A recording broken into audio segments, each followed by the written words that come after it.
Voilà. Donc, je vais vous parler effectivement d'une introduction un peu générale sur l'analyse des risques pour alimentaire principalement, parce que c'était mon domaine, mais beaucoup de choses peuvent s'appliquer à des aspects environnementaux.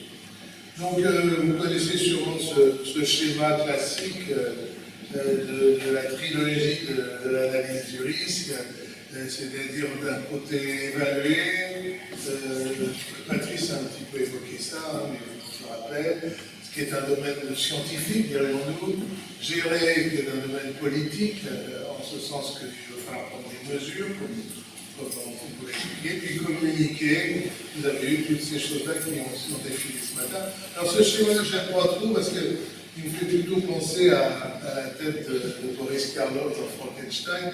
Moi, je préfère un schéma plus dynamique, donc qui décrit le processus par lequel on va passer. Peut-être ça, c'est un projeteur. Je sais, je prends la souris, voilà. Donc il y a un problème qui est l'identification du danger. On n'en parlera pas énormément, puisque c'est quand même les aspects mathématiques de l'évaluation de risque qui doivent être traités ce matin. Il y a une caractérisation des dangers, je vais un petit peu. Ce que j'ai mis ça en rouge autour, parce que c'est l'estimation quantitative des risques. Donc, vous voyez, on est passé du danger au risque, on reviendra là-dessus. Qui va nous intéresser. Après, vous avez la mise en œuvre des décisions et puis une évaluation politique de ça. Donc, c'est plutôt ce schéma séquentiel. Alors, on retrouve une grande séparation entre l'évaluation de risque dans la partie inférieure du schéma et la gestion du risque. Une fois que le risque est évalué, on peut effectivement le gérer, mais la première étape, c'est de l'estimer.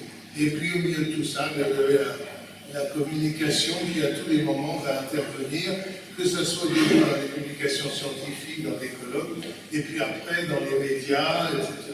Ce qui va résulter de tout ça, c'est qui va nous toucher en tant que citoyens, ça va être les normes sanitaires.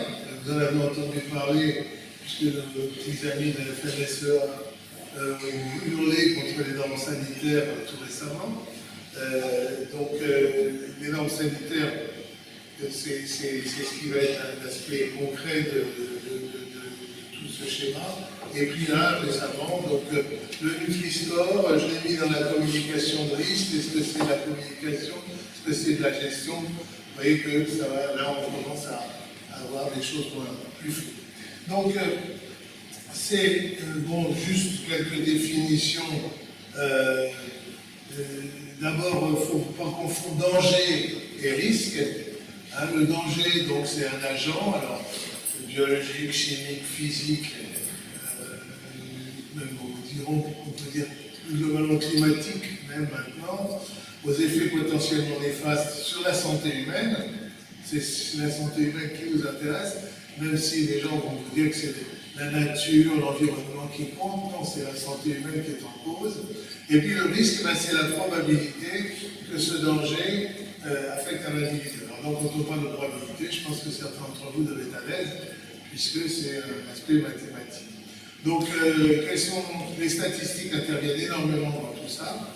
Dans la caractérisation, à travers les modèles pharmacotoxicologiques dont Patrice va un petit peu parler, quantifier le risque à travers des modélisations de distribution, on va dire.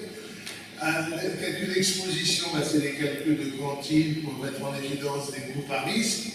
Et puis l'épidémiologiste va essayer d'établir des relations entre le risque, donc les probabilités, et les pathologies, donc qui sont aussi là des fréquences. Donc on a des fréquences qui essaient de se mettre ensemble avec des fréquences. Alors, quand on parle de nutrition, en français, vous savez, il y a deux mots. Il y a le mot alimentation et le mot nutrition. C'est intraduisible en anglais généralement. La nutrition, ce sont les aspects, je dirais, plus scientifiques. L'alimentation, ce sont les comportements de mangeurs. Voilà. Les nutriments, le problème, c'est qu'il y a un côté analyse de bénéfices aussi. Il n'y a pas que le risque dans la nutrition et l'alimentation, il y a aussi le fait qu'il faut manger pour... voilà. Donc on est beaucoup dans un problème de risque-bénéfice, qui est le point fondamental de tout ça. Alors bon, ce petit schéma, cette petite blague que j'ai prise sur Internet, elle date de 1979, si vous arrivez à lire. Donc déjà à cette époque-là, on plaisantait sur l'aspect risque-bénéfice, où cette dame regarde les aliments américains, et donc il y a des risques et des bénéfices. Et là, j'ai mis quelques exemples de ces oppositions risque-bénéfice que vous connaissez peut-être pas. Par exemple, le méthylmercure, qui est un polluant, un contaminant, un polluant, pardon. Et puis les acides gras oméga 3 dans les poissons, sachant que le méthylmercure se concentre dans les poissons. Donc voilà, je passe. Les mycotoxines, qui sont aussi des toxines cancérigènes, qui se mettent dans certaines graines, et puis qu'on retrouve alors opposées aux fibres dans les céréales, etc., etc., etc. Voilà, donc, juste pour qu'on soit d'accord entre nous, j'ai fait cette petite liste les plus vilains que j'ai appelés, c'est-à-dire les dangers. Donc, alors on fait toujours la différence entre contaminants, qui sont donc des substances d'origine que pourrait être qualifiée naturelle, par exemple sur les bactéries, les virus, les prions. Alors je l'ai mis en jaune parce que j'en parlerai pas, mais Jean-Isabelle vous en parlera un peu plus. Ce sont des techniques d'analyse de risque qui sont un peu spécifiques. Et puis après, vous avez tous les polluants. Donc là, vous avez toute une série de polluants. Donc les polluants organiques, inorganiques, les résidus de médicaments. Vous avez tous entendu parler des fameux EDC, là, les endocrins, les perturbateurs endocriniens, etc., etc. Les désinfectants.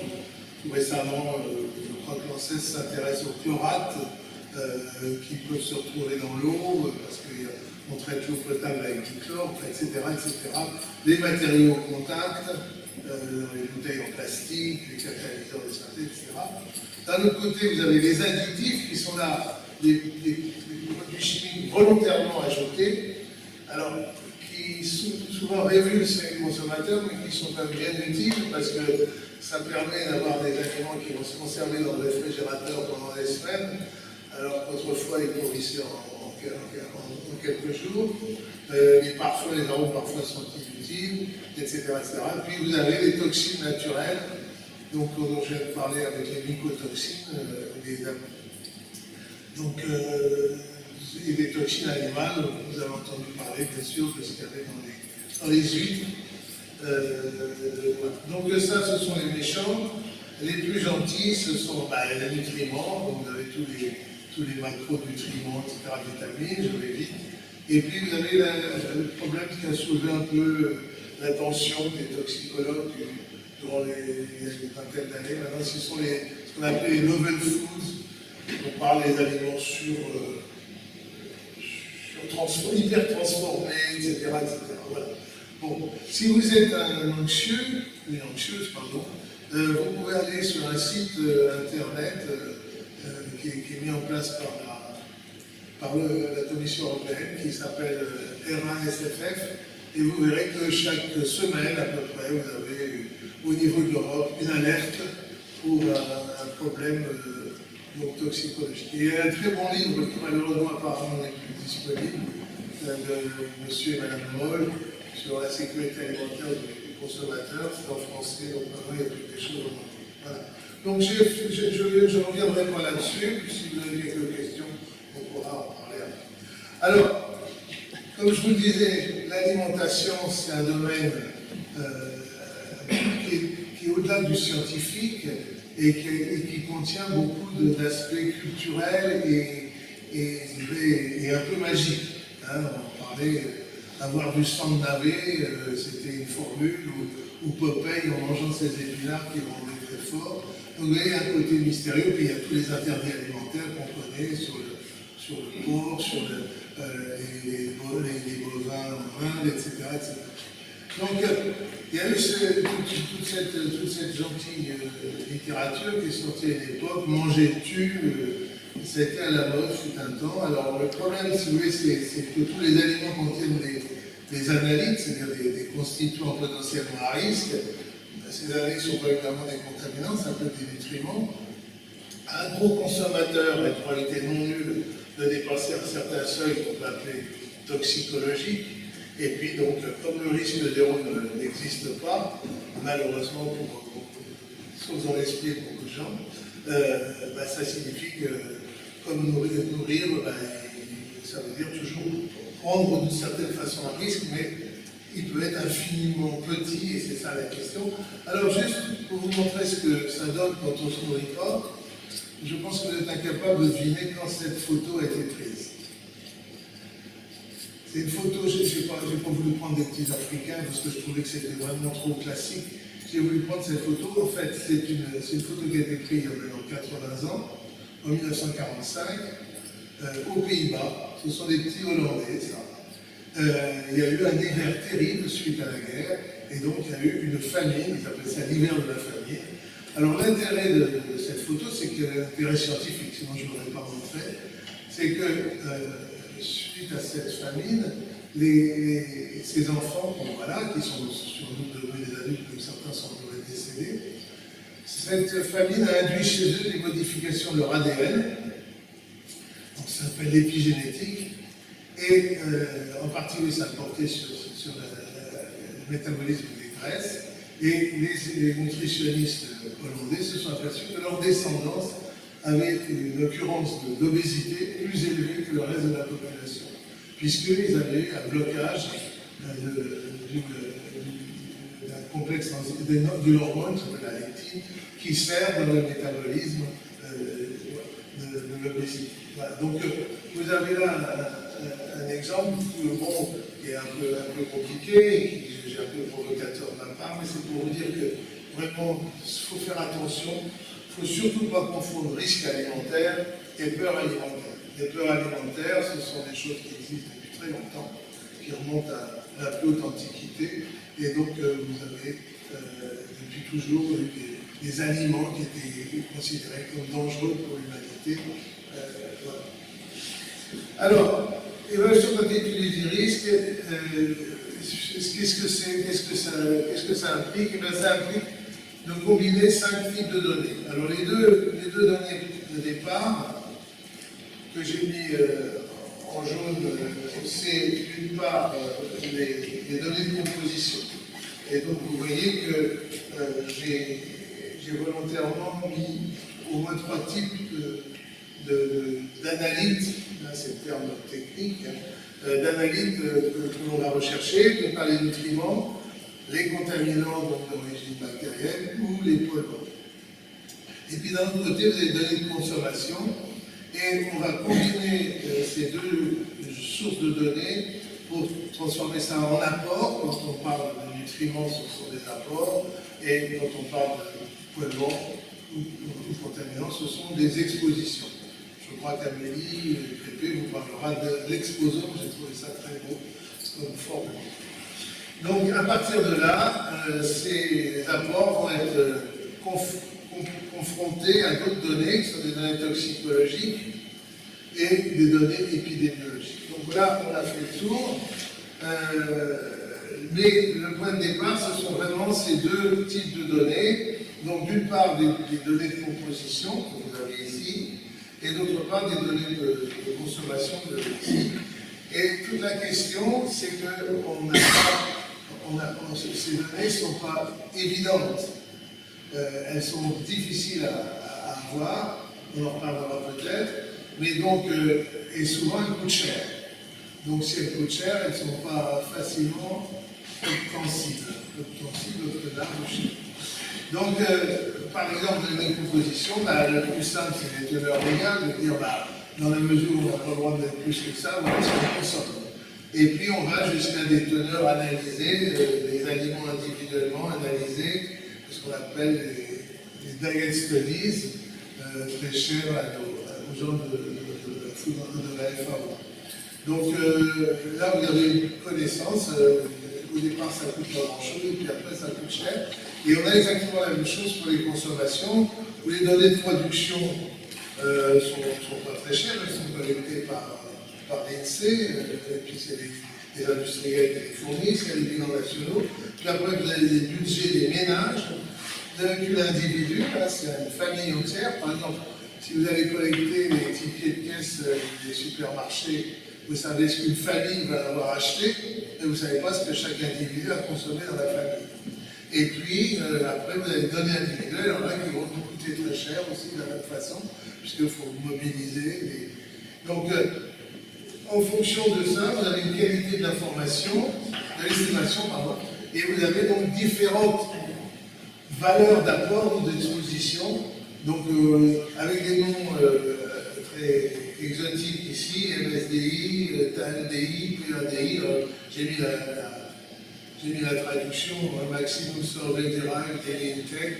Le nom veut bien dire ce que ça veut dire, hein, c'est maximized, donc on ne sait pas si c'est petit ou grand, etc., etc. Et puis Theoretical Added Maximum Daily Intake, ça c'est quand on a des teneurs légales, etc., etc. Jusqu'à cette estimation probabiliste, dont on va un peu reparler, que Patrice a évoqué. Alors, revenons sur ces données de consommation. Donc vous avez, comme vous voyez, une grande variété des enquêtes, des statistiques nationales, des achats. Ça peut toucher entre 10 et 30 000 individus. Donc vous voyez, ça peut être des données parfois très sûres. Ça peut porter sur une cinquantaine, ou au contraire, même plusieurs milliers d'aliments. Et ce qui est très important aussi, ce sont les métadonnées qui accompagnent ces consommations, c'est-à-dire la région, le sexe, souvent la qualité le niveau, la catégorie socio-professionnelle, excusez-moi, etc., etc. Donc là, vous avez une source après d'exploitation. Et puis d'un autre côté, vous avez les teneurs. Alors pour l'instant, j'ai abordé ça sous forme de teneur moyenne. Hein, donc ce sont les tables de composition. Par exemple, l'ANSES, c'est une table de composition qui s'appelle SICAL. Et donc là, vous avez aussi, pareil, un certain nombre de constituants d'analyse de ceux qui ont été analysés. Et donc ça peut être très varié. Alors là, qu'est-ce qui s'est passé? Pourquoi il me fait ça? Voilà. Donc là, vous allez sortir par exemple une ligne de sodium, vous allez combiner ça au niveau des aliments, ça c'est un peu le produit matriciel, et puis ça va vous donner les apports individuels. Alors, quelle tête ont ces apports individuels? Voilà la tête de ces apports individuels. Ça, ce sont les consommations. Donc, vous voyez que les consommations ne sont pas du tout réparties selon les lois normales. Vous avez des gens qui ne mangent pas de poisson, et puis vous allez avoir des gens qui vont en bouffer toute la journée parce qu'ils sont dans la mer. Et donc, ça va être, c'est pas distinct. Donc, la notion de consommation moyenne que les journalistes aiment bien utiliser, elle n'a pas grand sens. Et ça, c'est une des difficultés d'exploitation de ces données. Donc, quand vous allez calculer les apports, et bien vous allez vous retrouver avec une courbe qui a la même tête, par exemple, les apports en sodium, c'est pas que sur c'est qu'ils vont mélanger tous les. Et donc, ça va être la même chose. Vous allez avoir la notion d'apport ou d'exposition moyenne et n'a pas dans le sens. Et au contraire, ce qui va nous intéresser dans l'évaluation de risque, ça va être de repérer à quel moment vous avez des gens qui vont être un groupe à risque. Alors, d'une façon plus générale, quand vous allez combiner donc les consommations de poissons, c'est ce que je vous ai déjà montré, mais avec les progrès de la chimie analytique, vous avez aussi, par exemple, la teneur en mercure des poissons, et elle aussi, cette teneur en mercure, la notion de teneur moyenne en mercure, dès qu'on aborde les contaminants, hein, que ce soit n'importe quoi, le plomb, les métaux lourds, les catalyseurs, tout ce que vous voulez, on n'a plus du tout de distribution gaussienne. On se retrouve avec des distributions complexes, c'est-à-dire un grand nombre d'habitudes d'échantillons où il n'y a rien, On a parlé des ochratoxines tout à l'heure. Sur les ochratoxines, il y a énormément d'échantillons, il n'y avait rien. Et puis, un petit nombre d'échantillons, très petits, il y a des concentrations élevées, et donc qui passent un seuil dangereux. Enfin, pardon, j'anticipe, ne parlons pas de dangerosité. Et donc, vous voyez bien que c'est un problème, puisque quand ça ne contient rien, alors d'habitude c'est signalé par les analystes par inférieur à la limite de quantification ou la limite de détection, ou parfois ils disent non détectable, enfin bon, il y a tout un vocabulaire un peu compliqué, mais disons on a une censure, hein, on a donc des données censurées. Moi j'ai un peu de mal à trouver les mots, c'est large. Donc quand on combine ces deux choses-là, eh bien on obtient, comme expliquait Patrice, des queues de distribution qui peuvent être plus ou moins importantes. Alors, j'insiste pas puisque je crois qu'on va vous en parler. C'est un modèle de Pareto généralisé, ça si j'ai bien compris. Et donc c'est le paramètre d'Impact sur le modèle qui va nous dire s'il y a beaucoup de gens qui sont exposés au niveau d'exposition, touche beaucoup de gens ou peu de gens. Voilà. Bon, disons d'une façon générale, voilà la tête que va prendre, là vous voyez ici, excusez-moi, si je reviens en arrière, si je dois pouvoir revenir en arrière, comme ça, non, je reviens en arrière, précédemment.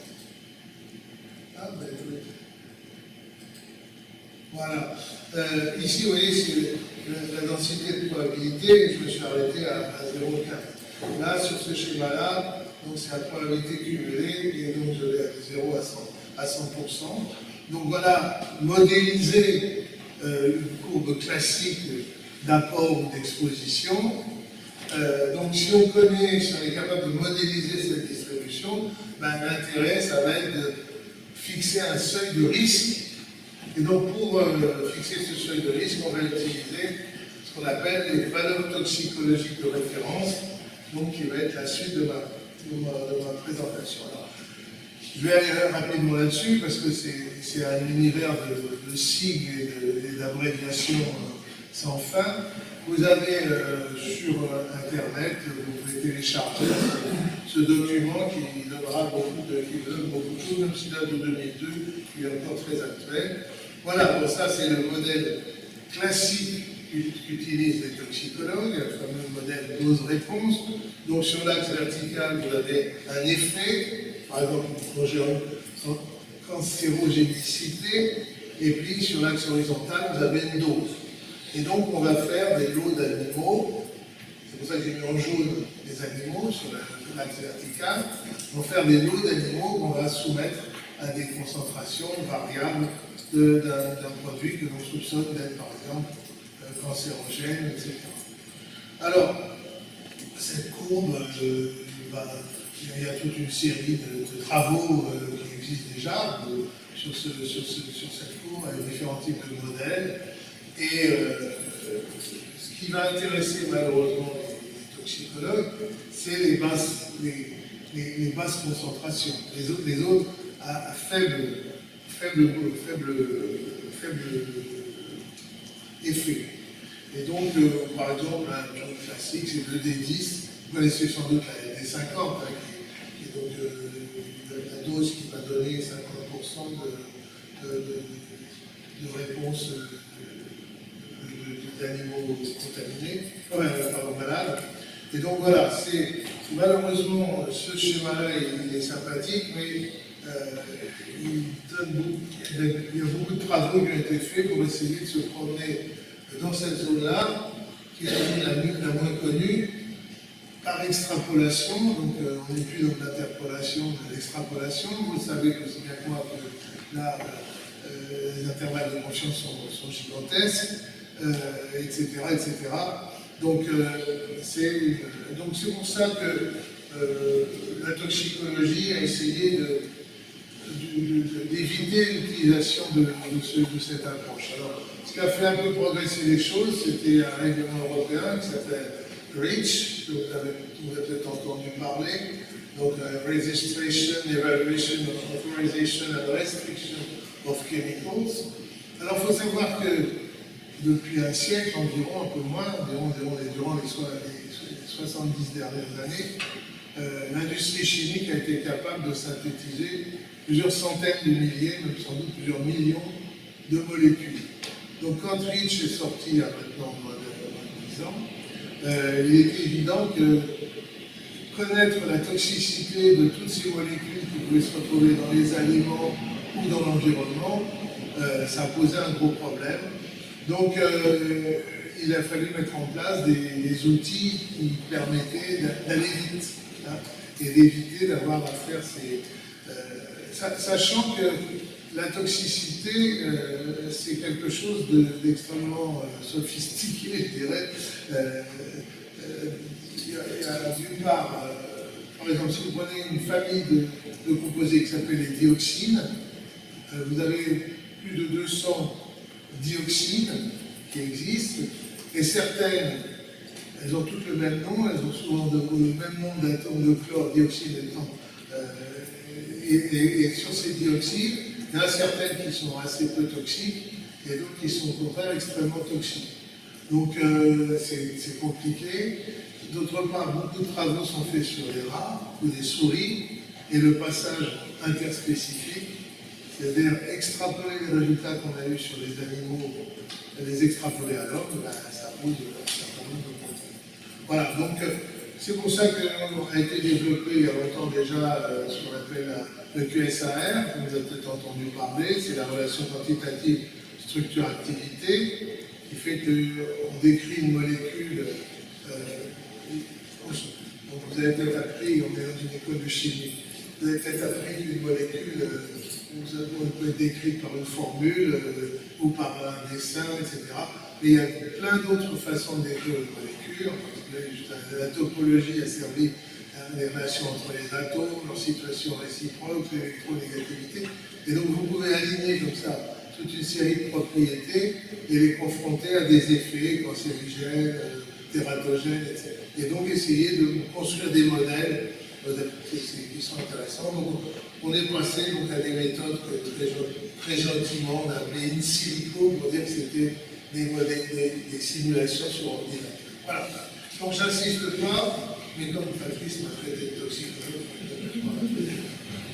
voilà ici quelques types de résultats. Donc sur les aflatoxines, alors donc les aflatoxines c'est pareil, c'est les familles. Alors il y a la P1, B2, G1, G2 et il y a la M1. La M1 se retrouve dans le lait, la M c'est milk. B et G, je ne sais plus où est-ce qu'elles sont. Peut-être quelqu'un peut faire un dessous, donc les céréales. Les céréales, voilà, merci beaucoup. Et donc ici, vous voyez, c'est une étude de l'ANSES, d'ailleurs. Alors l'AFSA, l'amendement de l'ANSES. Donc, vous voyez, ils ont travaillé sur population générale, population végétarienne, sur les enfants, sur des adultes, sur des enfants. Alors après, sur les végétariens, les ovo-lacto, les végétariens, enfin donc, et donc on voit les apports moyens. Donc, vous voyez que effectivement, les végétariens, ils ont des apports beaucoup plus élevés que les autres, puisqu'ils mangent que du végétal en pensant que c'est bon pour leur santé. C'est ça qui est merveilleux dans l'alimentation. Et donc, ici, vous avez les pourcentages d'individus qui va dépasser, qui dépasse la limite de 1 nanogramme par kilogramme par. J'ai pas mis l'unité, excusez-moi. Supérieur à 1, c'est 2 nanogrammes par kilo de poids corporel et par jour. 23%, alors que bon, chez les adultes qui mangent du blé normalement, c'est beaucoup plus bas, etc. Là, c'est pour la flatoxine qui est dans le lait, vous voyez, par contre, au contraire, les végétaliens, pardon. Bon, voilà. Donc, ce sont des études comme ça qui sont faites, il y en a des dizaines. C'est pour ça que je vous parlais tout à l'heure des métadonnées qui accompagnent les études de consommation, parce que c'est à travers ces métadonnées que vous allez pouvoir faire des classements et des mises en évidence de population. Donc là, vous voyez, les végétaliens, par rapport à l'aflatoxine, aux aflatoxines végétales, sont une population qui est plus agressif. Voilà, donc ici d'autres exemples. Je crois que j'ai. Non, c'était. Ah, excusez-moi. Là, bon, ce sont des pesticides. En dessous les métaux lourds, donc vous avez d'une part l'estimation de la prise quotidienne, le DI, hein, et puis d'autre part, vous avez confronté à un seuil toxicologique de ce qui est acceptable. Donc vous voyez que là, sur les populations étudiées, cette approche moyenne ne donne rien. C'est rassurant. Peut-être une approche plus sophistiquée qui va chercher des queues de distribution montrerait qu'il y a un certain nombre de gens. Donc, simplement ici, au niveau de l'arsenic, comme Patrice va parler de l'arsenic, je ne peux pas l'empêcher. L'arsenic, c'est un métal que j'aime beaucoup parce qu'il y a plein d'histoires autour de l'arsenic, des histoires empoisonneuses, en particulier c'était les femmes qu'on a accusées d'empoisonner en parler avec l'arsenic. Et en réalité, l'arsenic lui-même est assez peu toxique. Il y a de très toxiques, ce sont des dérivés de l'arsenic. Et d'un autre côté, l'arsenic étant une molécule assez grosse, elle a plusieurs états de valence. Valence, ça veut dire qu'il y a des électrons qui s'en vont. Et donc, c'est l'arsenic pentavalent, un arsenic. L'arsenic pentavalent qui est dangereux, l'arsenic trivalent qui n'est pas dangereux. Donc, vous voyez, avec les progrès de la chimique, on rentre dans des détails tout à fait surprenants de connaissances. Tu me signales si je dépasse trop l'heure. Donc ici, les données de composition. Alors, oui, je me suis dit, à cette période où on parle du pape beaucoup, je ne peux pas empêcher de citer un peu les évangiles. Jésus a dit à ses disciples, il est impossible qu'il n'arrive pas au scandale, mais là, malheur à celui par qui le scandale arrive. C'est l'analyste par lequel le scandale arrive. Parce que ce sont les chimistes qui mettent en évidence les nouveaux contaminants. Et donc, quand vous entendez parler, tout d'un coup, on s'aperçoit que les glyphosates, on les retrouve chez tout le monde. Il a fallu analyser le glyphosate. Et analyser le glyphosate, je peux vous dire que ce n'est pas vraiment quelque chose de facile. Et donc, c'est parce que les chimistes ont su faire ces progrès. Alors, analyser le glyphosate, en plus, il faut analyser le glyphosate dans le sang, analyser le glyphosate dans les urines, analyser le glyphosate dans les végétaux, dans certains végétaux. Je me souviens d'un collègue qui me disait c'est facile d'analyser les pesticides dans les végétaux, mais sauf dans les endives. Pourquoi? Voilà, c'était une des difficultés. Donc, et la chimie analytique est une science invisible, en ce sens que on parle du principe que ça vient par magie. On sait le glyphosate dans les urines. Bon, c'est magique. Pourquoi pas? C'est quand même des gens qui ont fait des choses assez. Alors, pour vous expliquer ce que c'est que les progrès fantastiques de la chimie analytique, je n'ai pas trouvé grand-chose, parce que c'est assez peu documenté. C'est simplement, c'est le coût de l'analyse d'un génome. Vous avez tous entendu parler des tests ADN. Eh bien, voilà, sur les 20 dernières années, puisque ce schéma est démarré en 2002, hein, et il se termine en 2023, voilà le coût. Alors, c'est une échelle logarithmique, comme vous avez remarqué, le coût d'une analyse de génome. On a démarré en 2002 à 80 millions. Analyser un génome humain, ça a coûté 80 millions et ça a duré 6-7 ans. Aujourd'hui, on a une analyse de génome, la même, hein, qui ne coûte moins de 1 000 € et vous avez un résultat en 48 heures. Donc quand on parle des progrès fantastiques de l'informatique, vous avez là un exemple de ce qu'ont été les progrès fantastiques de la chimie analytique. Alors ça a démarré après-guerre, globalement, il y a 70-80 ans. Et donc, voilà. Et alors, je ne vais pas rentrer plus dans le détail pour qu'on en est arrivé là, mais ça veut dire que, globalement, toutes les méthodes ont vu ces progrès-là. Et quand je parle de l'arsenic, aujourd'hui, on ne mesure plus l'arsenic. On mesure les formes de l'arsenic. Les formes organiques de l'arsenic ou les formes inorganiques de l'arsenic. On essaie de faire des quantifications. On appelle la spéciation. Voilà, donc la chimie analytique est une discipline de la mesure. Elle a de ce fait beaucoup utilisé de techniques statistiques, puisque dès qu'en 1975, donc il y a actuellement maintenant 70 ans, ben, on a créé une discipline qui s'appelle la chimiométrie, et donc c'est cette discipline qui a énormément fait progresser. Ce que je vous ai montré sur l'analyse du génome serait impossible sans méthode mathématique derrière, parce qu'on fait des dizaines d'analyses, et puis après il faut recombiner ces différents morceaux. Donc ce sont d'autre part, quand on entend parler du big data, les chimistes le connaissent depuis maintenant plus d'une vingtaine d'années, puisque vous avez des méthodes capables de produire en une demi-heure 1 gigaoctet de données. Et donc c'était une des thématiques des réunions chimiques. On produit en une heure, on produit des données, puis après il nous faut 15 jours pour les exploiter. Donc c'était le grand problème. Voilà. Donc là, toutes les méthodes de l'intelligence artificielle, les réseaux de neurones, le support vecteur machine, etc., le statistical learning, tout ça ont été utilisés. Et en particulier, donc, je parle des bouts de verre, mais aussi à toutes les fraudes. Les fraudes alimentaires sont nombreuses, comme on parle des différentes fraudes. Et là, ce sont des approches évidemment probabilistes qu'il faut utiliser, parce qu'on n'a jamais un résultat sûr.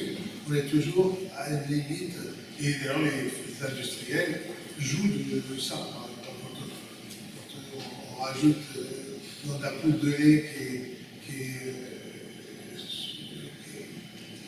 pour lequel l'Europe donne des subventionnés par l'Europe, on peut s'amuser à rajouter des choses jusqu'à un seuil non détectable par les chimistes.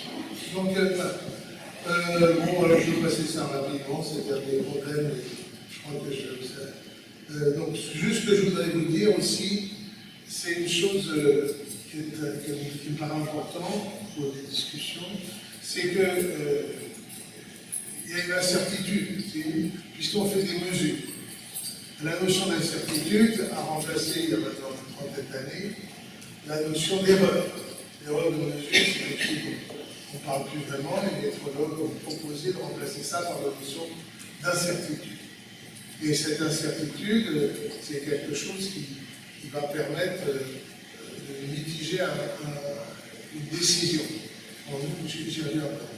Et là, vous voyez qu'on est capable aujourd'hui, pour des méthodes, là c'est le dosage de la caféine dans le sang, dans le plasma, on est capable de modéliser l'évolution de l'incertitude. Et qu'est-ce qu'on voit? Alors c'est une incertitude relative, exprimée en pourcentage, c'est 5, il n'y a pas de pourcent, mais ça va de 5 à 20% sur l'axe vertical, et en fonction de la concentration. Et donc vous voyez que parce que malheureusement, les chimistes donnent beaucoup en pourcentage, et c'est comme ça. Et donc là, vous voyez qu'on peut modéliser cette incertitude, et une chose importante, c'est que l'incertitude de mesure varie en fonction de la concentration. Donc quand on est dans des domaines contaminants, où ce sont des concentrations très faibles, là vous avez une incertitude plus élevée environ là-dessus. Les données épidémiologiques maintenant, les données épidémiologiques, l'épidémiologie nutritionnelle est une science difficile. Ce n'est pas la même chose que l'épidémiologie classique sur le Covid ou d'autres. Ce sont des techniques différentes. En particulier, il y a un problème de fond qui est l'identification des régimes alimentaires. Et ça, c'est ce que je vous disais tout à l'heure, c'est sur les données de consommation. Donc, savoir ce que les gens mangent. Et après, il faut sélectionner des biomarqueurs et avoir les métadonnées, ça c'est classique. Et comme pour l'épidémiologie classique, faire des cohortes. Donc là, vous avez des cohortes sur l'obésité, parce que c'est un thème qui est très...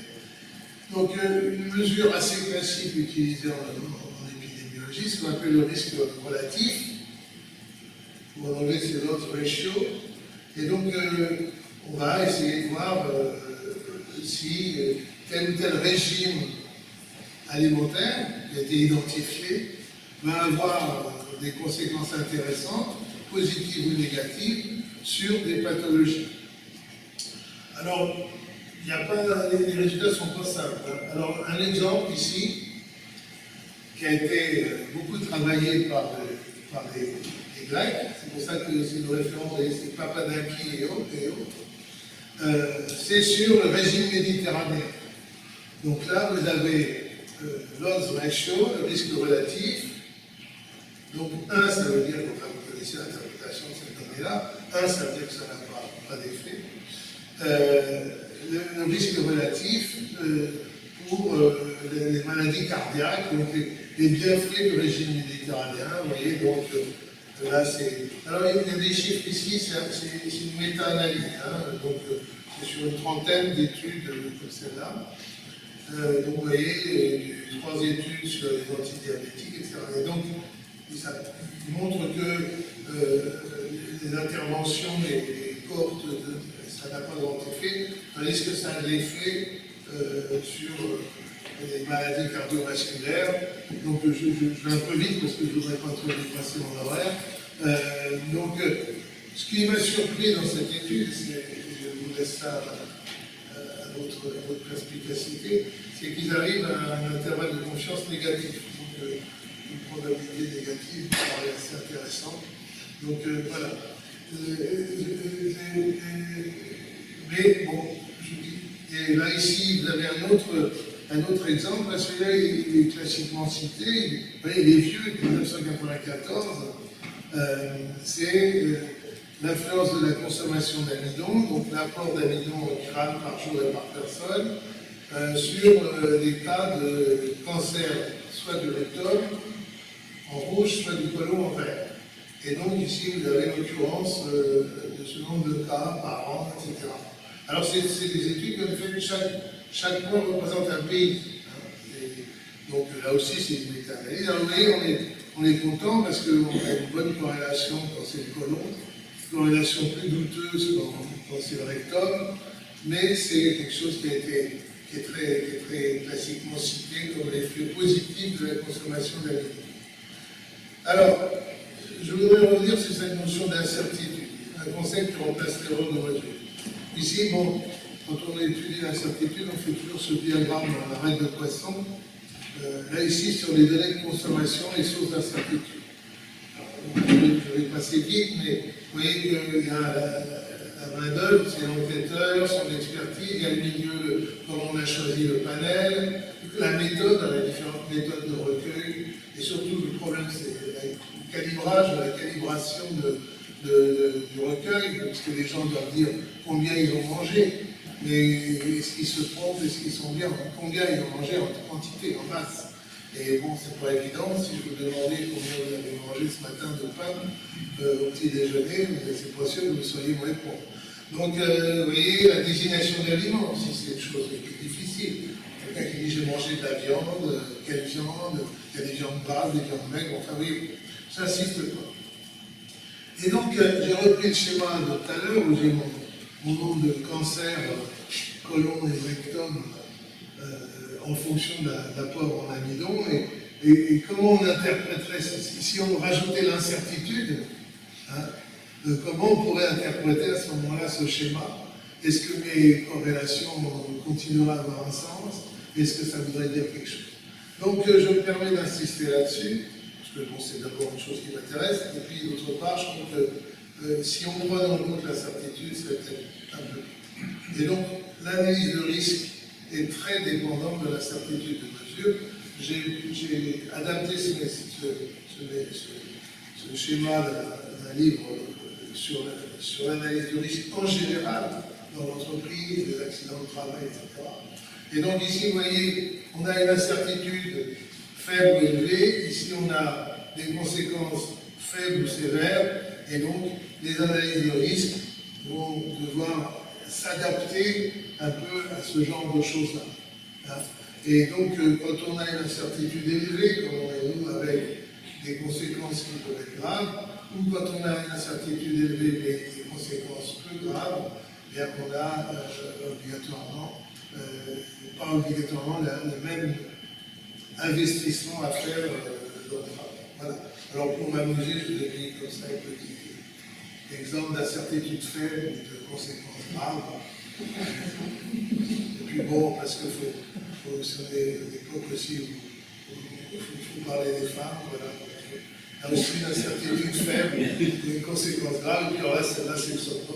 Je vais cette photo, je crois que c'est prise juste avant que je m'exclue. Donc, pour détendre l'atmosphère, parce que je savais qu'au bout d'une heure, vous en auriez marre. Donc, les normes sanitaires, c'est le monde de l'expertise. Je vais passer très vite là-dessus. Alors, excusez-moi, ce tableau est difficile à lire, mais c'est juste pour vous montrer que théoriquement, les normes sanitaires sont établies de façon scientifique. Scientifically sound, comme on dit en anglais. Mais vous voyez que ici, les premières colonnes, c'est la Commission européenne, ici, c'est les États-Unis, et là, c'est le Canada. Donc, un différent type, une variété de... Parce que ce qu'il faut, c'est passer d'un risque mis en évidence à des normes qui vont s'appliquer à différents aliments. Différents aliments ou différents environnements. Et donc là, vous avez les pommes de terre, les tomates, les fraises, etc. Et à chaque fois, les quatre mêmes catégories d'aliments. Et donc là, vous avez ici différents types de pesticides, les carbonates, les organophosphories, les pyrithrides, et puis là, les organochlorés. Les organochlorés, dont DDT, qui théoriquement est supprimé depuis au moins 60 ans. Voilà, donc ici, j'ai voulu mettre en évidence deux types. Vous voyez ici le carbaryl, qui est c'est plus assez, ça sert sur le maïs, je crois. Mais l'Europe a des taux très faibles. Pourquoi 50 sur les fraises, je ne sais pas. Parce que les États-Unis, vous voyez, 12 000, 4 000, 5 000, et puis le Canada, il suit un peu. Enfin, il n'est pas encore prêt à devenir complètement américain, malgré les bombes de Trump. Et puis pour le glyphosate, qui a tellement secoué les foules, vous voyez, l'Europe sauf pour les fraises, pareil, pourquoi on a le droit de sucrer les fraises avec le glyphosate. Et donc ici, par contre, vous voyez qu'aux États-Unis, c'est un peu plus strict, et puis alors le Canada, ils s'en fichent, ils ne disent rien. Et puis donc vous avez des choses, par exemple ici, c'est interdit. Vous voyez, l'équiparation, l'Europe l'accepte, mais au Canada c'est interdit. Donc vous voyez qu'il y a des considérations, et c'est là où les lobbyistes vont intervenir, il y a bien évidemment des considérations économiques dans la façon d'élaborer les normes, mais vous avez ici des représentants de l'ANSES qui pourront vous expliquer mieux que moi comment ça marche. Voilà, mes conclusions, ça va Patrice? Alors mes conclusions, l'analyse des risques, c'est fondamentalement une méthodologie multidisciplinaire. Vous avez vu, ça réunit de la chimie ou de la biochimie analytique, de la nutrition, donc les médecins, de la sociologie, j'en ai pas trop parlé, on va en parler un petit peu, de la toxicologie, c'est aussi sur de l'épidémiologie, éventuellement de la climatologie, de l'écologie, etc. Donc, évidemment, ça vient après, comme je vous l'ai dit, l'évaluation quantitative, fait appelle beaucoup aux statistiques et aux data analytics pour parler moderne. Les conséquences, ce sont des vocabulaires différents, et des gens qui parfois ont du mal à parler entre eux. Et ce sont des méthodes variées, c'est pas évident, et donc des méthodes qui peuvent varier aussi d'un pays à un autre, etc. Quelles sont les limitations alors? C'est une approche multifactorielle obligatoire. Par exemple, les consommations alimentaires, ce sont des combinaisons complexes d'aliments. On verra à propos du Nutri-Score. J'ai essayé plusieurs fois de voir comment on pouvait essayer de regrouper les aliments, parce qu'il y a des regroupements traditionnels, les légumes, les fruits, etc., qui d'ailleurs changent en fonction des pays. Pour les Anglais, pour beaucoup de pays, les tomates sont considérées comme des fruits. En France, ça va être considéré comme un légume, etc. etc. Donc il y a des pesanteurs culturelles qui ne simplifient pas les choses. Et donc, c'est pas évident aujourd'hui de mettre en évidence c'est pas facile, pardon, d'être en évidence comment les aliments se comportent. Et puis, bon, comme on en parlera, les analyses eux-mêmes sont interdépendantes, c'est-à-dire vous aurez des apports couplés entre certains analytes, etc. Ce qu'il y a d'important, c'est que ce qui ne se mesure pas n'existe pas. Donc ça, voilà, là, donc vous avez effectivement des effets d'annonce, très souvent sur des choses qui sont déjà connues depuis longtemps par les chimistes, mais dont ils ne parlaient pas.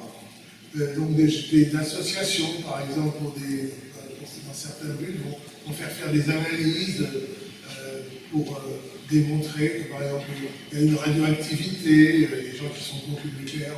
Et donc, il y a des effets d'annonce. Donc, il faut faire très attention aux effets d'annonce et aux lanceurs d'alerte. Je ne dis pas que c'est déjà inutile, attention, hein, mais simplement, il faut mitiger ça, il faut rester dans le domaine scientifique. Enfin, c'est ce que moi je me propose et ce que j'ai essayé de toujours faire dans ma vie. Donc l'avenir, on en reparlera, je pense, plus tard, une chose qu'il faut savoir, c'est qu'en nutrition humaine, la digestibilité, on ne peut pas la mesurer. On la mesure très bien en nutrition animale, en faisant des expérimentations, simplement expérimenter sur l'homme. Dans certains cas, ça a été fait, mais sinon c'est interdit. Donc, et pour moi, cette approche risque-bénéfice, c'est vrai que... Alors, il y a aussi une chose qui est difficile quand on parle, c'est la notion entre risque estimé, que les scientifiques vont calculer en termes de probabilité, et le risque perçu. Alors, juste pour vous illustrer ça, je dis qu'il y a, pour vous, quel est l'animal dans ces deux animaux, dans ces deux classes d'animaux, les murins, comme on dit, et les canidés, quel est le plus dangereux? Bon, évidemment, tout le monde va nous dire que ce sont les rats. Hein, les rats, c'est extrêmement dangereux. Alors simplement, si vous faites une probabilité de mort, et après, vous pouvez dire, on peut prendre d'autres critères. Si le nombre de personnes qui ont été tuées sur les 20 dernières années en France, les rats n'en ont tué aucune, tandis que les chiens en ont tué une vingtaine.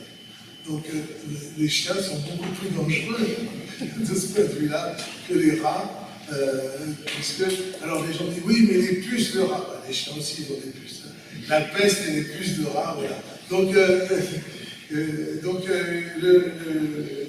faut faire attention à ces choses. Voilà. Donc, et puis maintenant, bien sûr, je ne peux pas finir sans parler de l'intelligence artificielle, hein, avec ce monsieur qui demande à Alexia, c'est comme ça que ça s'appelle, la petite boîte là, de Google. C'est censé représenter la petite boîte de Google. Et ChatGPT raconte-moi les études qui disent que le sucre est bon pour moi. Bon, et puis je crois que j'ai fini. Ah non, deux références importantes. Un excellent livre, donc sur la SDSM, mais c'est pareil, publié en 2006 et aujourd'hui, malheureusement, la librairie Lavoisier a été rachetée par un autre groupe, et donc c'est toujours le catalogue. Mais je ne suis pas sûr qu'il réédite ce livre. Donc plusieurs personnes ici ont participé à ce livre. Et puis sinon, si vous vous intéressez comment on fait, et là c'est gratuit, là, comment se fait l'analyse de risque normalisé, je dirais, standardisé. Vous avez le Codex Alimentarius qui produit un manuel de procédure qui est très bien fait. Voilà. J'ai fini.